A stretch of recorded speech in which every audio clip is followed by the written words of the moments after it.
True story. I had another script all ready to go about the struggles of trying to maintain any sort of consistent creative output, because sometimes no matter how badly I want it to happen, a good idea fails to materialize. But then I thought about coyotes. And then I thought about animated coyotes.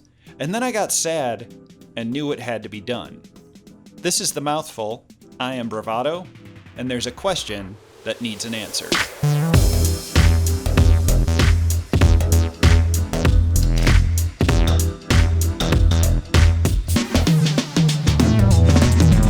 I think it's pretty safe to say that most of us in the furry fandom have a fondness for at least one famous anthropomorphic character. Could be that character or franchise helped us discover our furriness or played a role in our choice of persona, or maybe there was just an "oh no, he's hot" moment after seeing some particularly spicy fan art.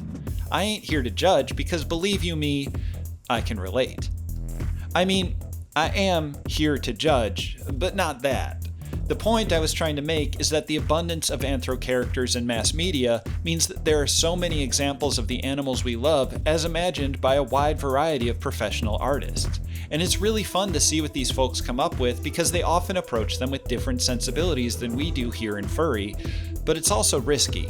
Sometimes they end up amazing and other times not so much. And some species seem to get the short end of the stick more than others. I think you can see where I'm going with this.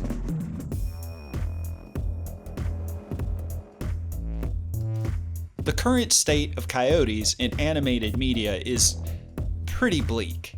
Wikipedia lists about a dozen, and nearly half of them are somehow Wile E. Coyote adjacent.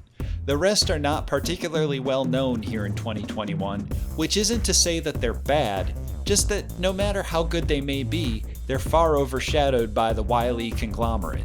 And that's a shame because there are a couple on the list who are alright. They ain't furry pinup material to be sure, but it at least seems like the artists had a general awareness of what a coyote is and looks like. I particularly like Droop-Along, although I admittedly do have a weakness for vintage Hanna-Barbera designs. But just look at him. Look at him without his little hat. Despite the psychedelic color palette, he still reads as a coyote, and I respect that. But more important is Benttail, who I was aware of him since I've seen old Disney cartoons, but I had forgotten about him until looking him up and didn't really realize he was a coyote. He's important to the conversation because he's possibly the first animated coyote, at least of record, having made his debut in 1945. His appearance, scraggly, scrawny, and toothy, set the stage for most coyotes to follow. Given that he was always on the prowl for food, the aesthetic worked in his favor, and Disney did a decent job of capturing some of the most important coyote shapes up top. But then after all that, they made him brown? And the reasons for doing so are a mystery to me. I know that Benttail is far from the only animal character not to be accurately colored, but Droop-Along and his Technicolor brethren get passes because they don't look like they're trying to be accurate. A brown coyote just looks like someone didn't do their research and figured this was close enough. It ain't, but you know what?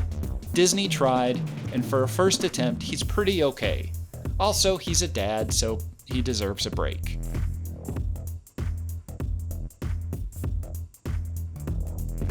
Fast forward 4 years to 1949, and the Looney Tunes folks decided it was time to add a coyote to their ensemble. Great. As Einstein famously never said, the world needs more coyotes.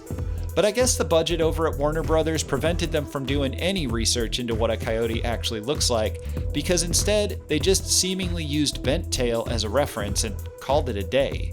The result is kinda like taking a photo of a photo. Instead of two unique interpretations of a common source, Wile E seems to be a caricature of what was already a caricature. And while his creators rightfully took artistic liberties with his design, they weren't really ones that convey what he's supposed to be. He's distinct, but not easily identifiable as any specific thing. I mean, it's telling that you almost can't reference him without saying his whole name. That Coyote surname is critical in reminding us that he is actually supposedly based on an animal that exists in real life. So what if he's got the ears of a rabbit, or the cheeks of a chipmunk on a face that's wider than the rest of his body, or that baguette of a snout, or the color scheme of a Malaise-era executive luxury coupe? He's a coyote, dang it. So Warner Brothers has written, so it shall be. He lives in the desert, and he's hungry, and that's all you need to know. It wouldn't be such a big deal if he was just some random throwaway character, but his disfigured mug is inarguably the face of our species. Now, a number of folks have suggested that Wile's appearance is a result of his long history of comedic mishaps, but allow me to demonstrate why that line of thinking doesn't pan out. First, there's Calamity Coyote from Tiny Toons Adventures circa 1990, and while his snout ain't as pronounced, he still has the weird rabbit ears, which in this case just look like furry antlers. Also, he's gray, which to me says wolf more than it does coyote, but hey, at least he grew up to have a lucrative career as a serial spokesperson. But more important, or damning, depending on how you look at it, is an animated short from 2000 called Little Go Beep.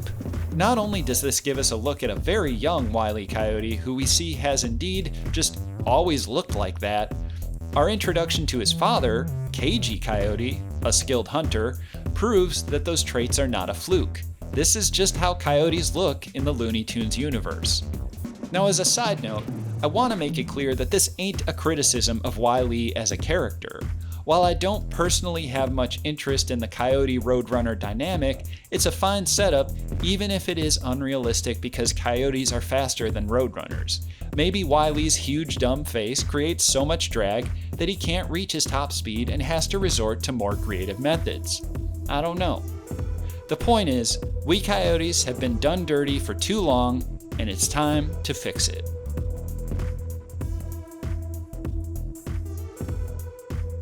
I need to disclaim this next section by saying that everything I'm about to show you is intended to illustrate a point and is by no means a definitive solution. It's just the result of an hour or two of very concentrated rhinoplasty. So first, let's meet our patient. Obviously, this is Wile E. Coyote, or at least one of his many iterations. Like all the Looney Tunes, he evolved slightly throughout the years, but the key points remained relatively consistent, and this version seems to be a reasonable place to start. So let's address the most egregious sin against coyote kind first. Those ears. Why? These are not my beautiful Doritos, so let's see what that might look like. Okay, well, that's not bad actually. He's still not great, but he's already taken a big step in the right direction.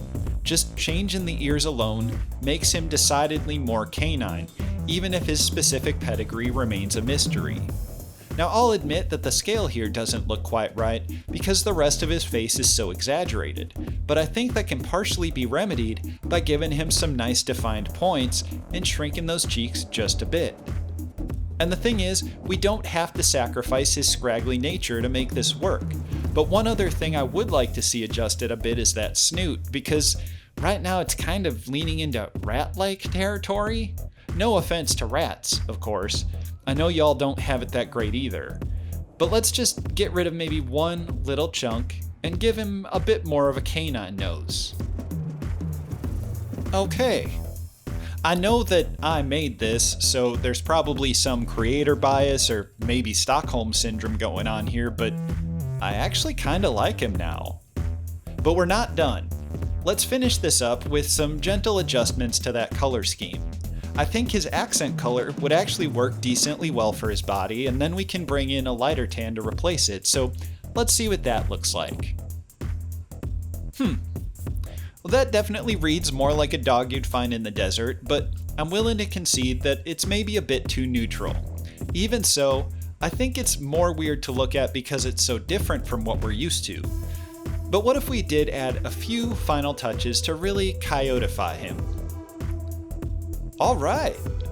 Well, there's obviously a lot of flexibility here in terms of specific colors, so I just chose a relatively bright orange to help set off the neutrals, and then gave him back the yellow sclera he used to have, and added a simple black tip on his tail to balance things out. Also, a new color for his nose because I can. And while there's certainly more that could be done in terms of making him distinct, I tried to approach this in a way that didn't dramatically change his complexity as a design. After all, he's the central coyote in the Looney Tunes universe, not someone's persona.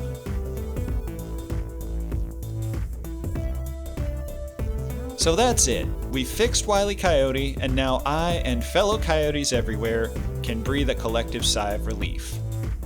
You're welcome. And Warner Brothers, feel free to call me up if you need any further consultation of a triangular nature. Although, based on where things have been going recently, I don't see that happening anytime soon or really ever. For everybody else, if y'all have a question you'd like me to sink my teeth into, leave a comment here or hit me up over on Twitter. Thanks for watching, stay safe, and I'll catch y'all later.